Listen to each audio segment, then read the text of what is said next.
जय जय रघुवीर समर्थ श्रीमद दासबोध दशक पहिला स्तवन नाम समास पाचवा संत स्तवन नाम श्रीराम समर्थ। जय सद्गुरु। या समासामध्ये समर्थ म्हणतात, आता वंदीन सज्जन जे परमार्थांचे अधिष्ठान जयांचे निगुह्य ज्ञान प्रगटे जनी। जय सद्गुरु। समर्थ म्हणतात, आता परमार्थाचे जे मुख्य आश्रय स्थान आहे की ज्या स्थानामुळे ज्यांच्यामुळेच अत्यंत गुह्य असे आत्मज्ञान या जगामध्ये प्रगट होते, त्या संत सज्जनांना मी वंदन करतो। जे वस्तू परम दुर्लभ जयेचा अलभ्य लाभ तेचे होय सुलभ संत संगे करुणी। समर्थ म्हणतात, परब्रह्म प्राप्ती ही अत्यंत श्रेष्ठ प्रतीची लाभदायक गोष्ट आहे, पण तिची प्राप्ती होणे मात्र हे अत्यंत दुर्लभ आहे। हा असा अलभ्य लाभ प्राप्त करून घेण्याचा सर्वात सोपा उपाय म्हणजे संतांची संगती। त्या संतांच्या संगतीमुळेच हा सुलभ रस्ता आपल्याला प्राप्त होतो। वस्तू प्रगटची आसे पाहता कोणासीच न दिसे नाना साधनी सायासे न पडे ठाई। समर्थ म्हणतात, परब्रह्म वास्तविक प्रगटच आहे, पण अनेक साधनांचे कष्ट करून सुद्धा त्या परब्रह्माची प्राप्ती सहसा होऊ शकत नाही, कारण त्याचा शोध घेऊ गेले असता तो परब्रह्म कुठे आढळूनच येत नाही। जेथे परीक्षावंत ठकले ना तरी डोळसची अंध झाले पाहता असतांची चुकले निज वस्तूसी। समर्थ म्हणतात, अनेक वस्तूंची यथायोग्य पारख करणारे परीक्षावंत सुद्धा या ठिकाणी फसून जातात। डोळे असणाऱ्यांना सुद्धा ती आत्मवस्तू दिसत नाही, तेही चुकतात, म्हणजेच डोळे असूनही आंधळेच ठरतात। हे दीपाचेनी दिसेना नाना प्रकाशे गवसेना नेत्रांजनेही वसेना दृष्टी पुढे।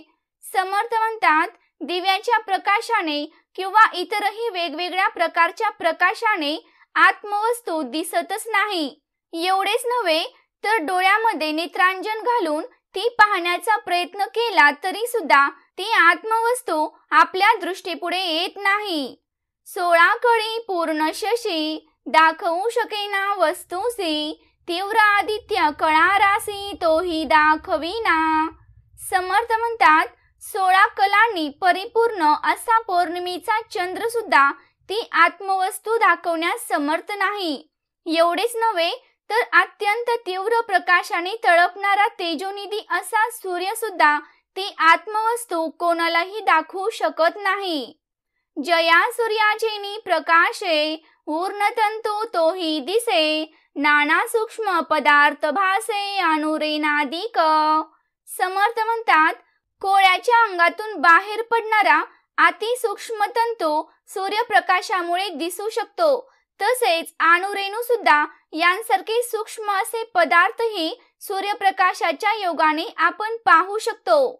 चिरले वाळाग्र तेही प्रकाशी तरी तो दाखविना वस्तूसी ते जयाचे साधकांसी प्राप्त होय।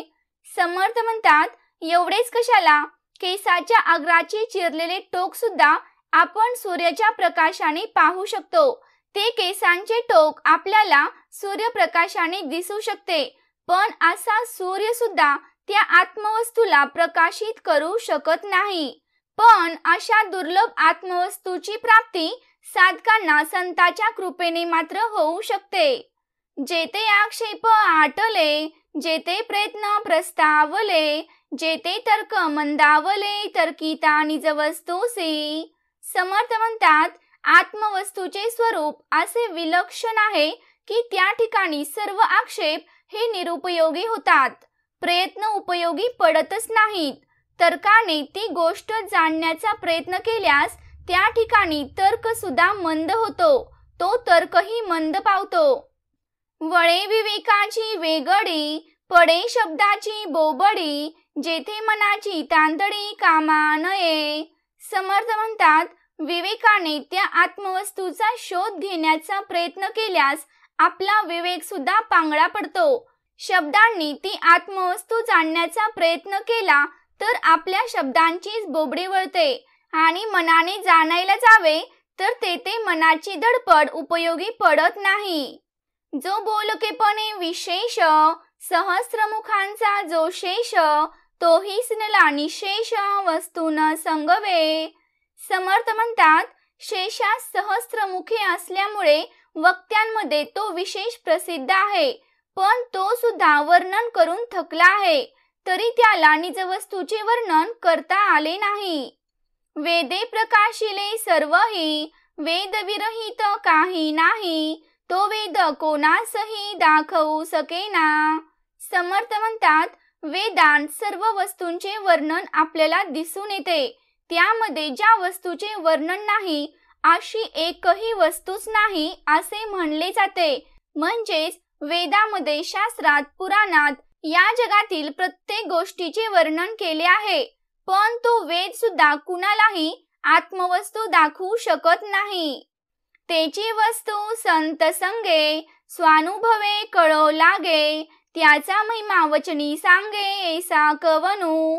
समर्थ म्हणतात, अशा सर्व प्रकारे अत्यंत दुर्लभ जी आत्मवस्तू आहे, ती आत्मवस्तू ज्या संतांच्या संगतीने, स्वानुभवाच्या योगाने जाणली जाऊ शकते, त्या संतांचा महिमा कुणालाही शब्दामध्ये कसा वर्णन करता येईल. विचित्र कळाए मायेची, परी ओळखी न संगवे वस्तूची, मायातीता अनंताची संत सोयी सांगती. समर्थ म्हणतात, मायेच्या अंगामध्ये अनेक विचित्र कळा असल्या तरी ती माया सुद्धा त्या आत्मवस्तूचा परिचय करून देण्यास असमर्थ आहे. अशा या मायातीत परब्रह्माची प्राप्ती आपल्याला कशी होईल, त्याचा सोपा उपाय केवळ आपल्याला फक्त आणि फक्त संत सांगू शकतात. वस्तूसी वर्णिले नवचे, त्यांची स्वरूप संताचे, या कारणे वचनाचे कार्य नाही. समर्थ म्हणतात, ज्याप्रमाणे आत्मवस्तूचे वर्णन करता येत नाही, अगदी त्याचप्रमाणे संताच्या स्वरूपाचेही वर्णन आपल्याला करता येत नाही, कारण ते शब्दातीत असल्याने ते शब्दांच्या आटोक्यात येत नाहीत. संत आनंदाचे स्थळ, संत सुखची केवळ, नाना संतोषाचे मूळ ते हे संत. समर्थ म्हणतात, संत हे परमानंद रूप असतात, सुखरूप असतात. एवढेच नव्हे तर वेगवेगळ्या संतोषाची उत्पत्ती ही संतांपासूनच होते. संत विश्रांतीची विश्रांती, संत तृप्तीची निज तृप्ती, नांतरी भक्तीची फळश्रुती ते हे संत. समर्थ म्हणतात, संत हे विश्रांतीची विश्रांती आहेत, तृप्तीची निज तृप्ती आहेत, किंवा संत हे भक्तीची फलश्रुती असतात. संत धर्माचे धर्मक्षेत्र, संत स्वरूपांचे सत्पात्र, नातरी पुण्याची पवित्र पुण्यभूमी. समर्थ म्हणतात, संत हे धर्माचे निवासस्थान असतात. सस्वरूपाची साठवण करण्यास योग्य असे ते संत सत्पात्र असतात, किंवा जेथे पुण्यच उदयाला येते अशी पवित्र पुण्यभूमी म्हणजे ते संतच आहेत. संत समाधीचे मंदिर, संत विवेकाचे भांडार, नांतरी बोलीजे माहेर सायुज्य मुक्तींचे. समर्थ म्हणतात, संत म्हणजे समाधीचे मंदिरच आहेत, संत म्हणजे विवेकाचे भांडारच आहेत, आणि संत म्हणजे सायुज्य मुक्तीचे माहेर घरच असतात. संत सत्याचा निश्चयो, संत सार्थकाचा जयो, संत प्राप्तीचा समयो सिद्ध रूप. समर्थ म्हणतात, संत सत्याचा कधीही त्याग करत नाहीत. संतांचे जीवन म्हणजे कृतार्थ जीवनाचा आदर्शच असतो. ज्यावेळी आत्मवस्तू प्राप्तीची वेळ येते त्या सिद्ध वेळेला संतांची भेट होते. मोक्ष श्रिया आळंकृत, ऐसे हे संत श्रीमंत, जीव दरिद्रिय संख्यात नृपती केले. समर्थ म्हणतात, संतांजवळ मोक्ष लक्ष्मी ही तिष्ठता उभी असते. या शाश्वत संपत्तीने ती वैभव संपन्न असतात. एवढेच नव्हे तर असंख्य दरिद्री जीवांना मोक्ष लक्ष्मी देऊन त्यांना ते राजाप्रमाणे वैभव संपन्न करून सोडतात. जे समर्थपणे उदार, जे का अत्यंत दानशूर, तयांचे हा ज्ञान विचार दिधला न वचे. समर्थ म्हणतात, संत अत्यंत सामर्थ्य संपन्न आणि उदार वृत्तीचे असतात. ते दानशूर असल्याने लोकांचे दुःख पाहून त्यांना ज्ञानाचा विचार सांगितल्याशिवाय ते राहू शकतच नाहीत. महाराजे चक्रवर्ती झाले आहेत पुढे होती, परंतु कोणी सायुज्य मुक्ती देणार नाही. समर्थ म्हणतात, या जगामध्ये आजपर्यंत पुष्कळ चक्रवर्ती सम्राट झाले आहेत आणि पुढे सुद्धा होतील, पण त्यामधील कोणताही राजा आपल्याला सायुज्य मुक्ती देऊ शकणार नाही. जे त्रैलोकी नाही दान, ते करीती संत सज्जन, तया संतांचे महिमान काय म्हणून वर्णावे. समर्थ म्हणतात, हे सायुज्य मुक्तींचे दान या त्रैलोक्यामध्ये संत सज्जनांशिवाय आपल्याला कुणी देऊ शकत नाही. असे ज्ञान आपल्याला सहज देणाऱ्या संतांची थोरवी मी कोणत्या शब्दात वर्णन करावी.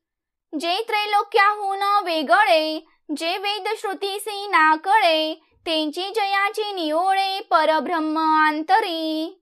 समर्थ म्हणतात, जे परब्रह्म या त्रैलोक्याहून वेगळे आहे, जे परब्रह्म वेद आणि श्रुतींनाही जाणता येत नाही, असे परब्रह्म संतांच्या कृपेनेच साधकांच्या अंतकरणामध्ये प्रगट होतात. ऐसे संतांची महिमा, बोलिजे तितुकी उनी उपमा, जयांचे मुख्य परमात्मा प्रगट होय.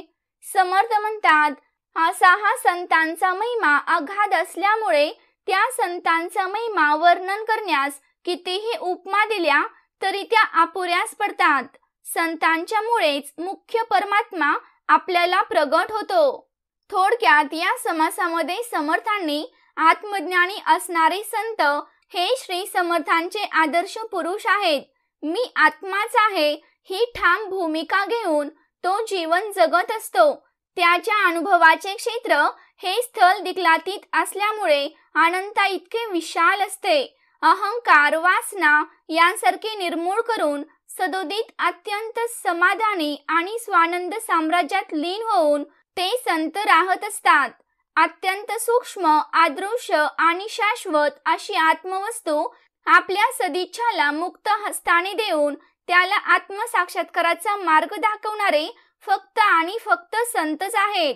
समर्थ म्हणतात, परमार्थांचे अधिष्ठान असणाऱ्या आणि गुह्य ज्ञान लोकांमध्ये प्रगट करणाऱ्या संत सज्जनांना मी वंदन करतो.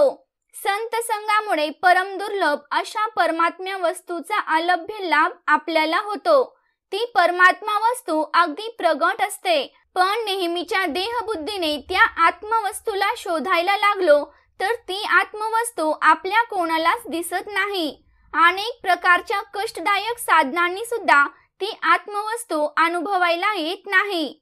स्वतः मोठे ज्ञानी पारखी समजणाऱ्यांची आत्मवस्तूच्या बाबतीत मोठी फसगत होते. डोळे असूनही त्यांची आंधळ्यागत अवस्था होते, तर कित्येकांना निज वस्तूची अनुभूती येऊन सुद्धा ते तिकडे दुर्लक्ष करून चुकत राहतात. समर्थ म्हणतात, परमात्मा वस्तू दिव्याच्या प्रकाशात इतर कुठल्याही दिव्य प्रकाशामध्ये किंवा डोळ्यामध्ये दिव्य नेत्रांजन घालून सुद्धा ती आत्मवस्तू दिसत नाही. 16 कला पूर्ण अशा पौर्णिमेच्या प्रकाशात सुद्धा ती आत्मवस्तू आपल्याला दिसत नाही. किंवा तेजस्वी सूर्यप्रकाशामध्ये कोळ्याचा सूक्ष्म धागा आणि रेणूसारखे सूक्ष्म धूलिकण सुद्धा आपल्याला दिसू शकतात, पण त्या सूर्यप्रकाशामध्ये तो परब्रह्म आपल्याला दिसत नाही. त्या प्रकाशामध्ये केसाचे कापलेले टोक सुद्धा दिसून येतात, पण ते परब्रह्मास आपण दाखवू शकत नाही. मात्र ते संत कृपेने साधकाला सहज प्राप्त होतात. त्या परब्रह्माचे स्वरूपच असे आहे की तेथे साऱ्या शंका कुशंका सोडून द्याव्या लागतात. केलेले प्रयत्न फुकट जाऊन पश्चाताप पाहून तर्कबुद्धीचे शहाणपण त्या ठिकाणी चालत नसल्याने साधकाच्या ते ध्यानात येते. त्या निजवस्तूची लुळा पडणाऱ्या शाब्दिक विवेकाने शोध घेता येत नसतो. त्या ठिकाणी चंचल मनाची घाई, तत्परता, धडपड कामाला येत नसते.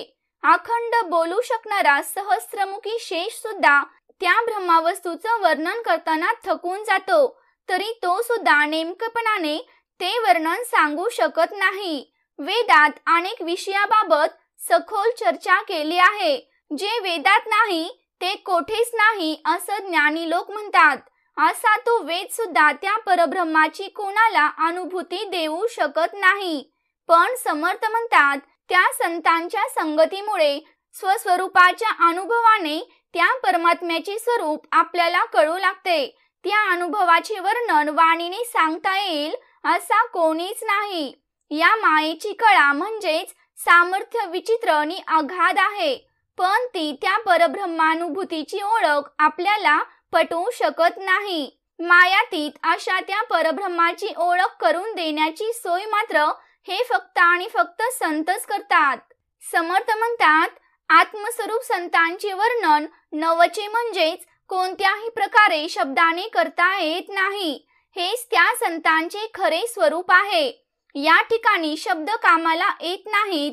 केवळ सुखरूप असे हे संत आनंदाचे निधान असून अनेक प्रकारच्या संतोषाचे ते संत मूळ आहेत. विश्रांतीची विश्रांती म्हणजेच मोक्षाचे निधान असणारे, तृप्तीची निजतृप्ती म्हणजे अखंड तृप्त आणि समाधान असणारे असे संत आहेत. किंवा विविध भक्तीची फळश्रुती म्हणजेच हे संत आहेत. संत हेच धर्माचे आश्रयस्थान आहेत. संत हेच स्वस्वरूपाचे सत्पात्र किंवा पवित्र पुण्यभूमी आहेत. समर्थ म्हणतात, समाधीचे मंदिर, विवेकाचे भांडार किंवा सायुज्य मुक्तीचे माहेर म्हणजेच हे संत आहेत. सत्याचं निश्चयात्मक स्वरूप म्हणजेच हे संत आहेत. सार्थकाचा म्हणजेच मोक्षाचा विजय म्हणजे हे संत आहेत. संत प्राप्ती म्हणजेच संत संघाचा लाभ होणे म्हणजे जीव आणि ब्रह्म ऐक्य होऊन सिद्धरूप होण्याची वेळ आहे. शांती, निर्भयता आणि मोक्ष संपत्तीने हे संत अलंकृत असतात. अनेक जीवांना या मोक्ष संपत्तीचा लाभ देऊन त्यांना आत्मज्ञानाच्या सम्राटपदी विराजमान केले आहे. अत्यंत उदार आणि दानशूर संतांनी हे ज्ञानाचे धन दिले नाही असे कधीही होतच नाही. या ठिकाणी नवचे म्हणजे ही ज्ञानसंपत्ती दिली नाही असं कोणी म्हणतच नाही. संतांच्या ठिकाणी समभाव असतो. त्यामुळे प्रत्येक मनुष्यातील अज्ञान नष्ट करण्याचे कार्य संत अगदी समान भावनेने करत असतात. त्यांच्याकडील ही ज्ञानाची संपत्ती कितीही वाटली तरी ती संपत नाही, इतके ते संत श्रीमंत असतात. समर्थ म्हणतात, आजपर्यंत अनेक दानशूर राजे, महाराजे किंवा चक्रवर्ती सम्राट होऊन गेले आणि पुढे सुद्धा होतील, पण या दानशूरांपैकी कोणीही सायुज्यमुक्ती आपल्याला देऊ शकत नाही. सायुज्यमुक्ती प्राप्त करण्यासाठी आपल्याला संतांची संगतच करावी लागते. त्यांचे विचार आपल्याला आत्मसात करावे लागतात. या तिन्ही लोकांमध्ये कोणालाही जे दान देता येत नाही ते दान संत सज्जन देत असतात. त्यांचा महिमा कोणत्या शब्दांनी वर्णन करावा. या तिन्ही लोकांहून वेगळे असणारे, वेदासही न आकळणारे असे परब्रह्म संत कृपेने साधकाच्या अंतरंगामध्ये प्रगट होतात. हा संतांचा महिमा आहे. त्यांच्याविषयी जेवढे बोलावे तेवढे कमीच आहे. त्या संतांमुळेच मुख्य परमात्मा प्रत्येकाच्या अंतरंगात प्रगट होतो. इति श्री दासबोधे गुरु शिष्य संवादे संत स्तवन नाम समास 5वा. जय जय रघुवीर समर्थ.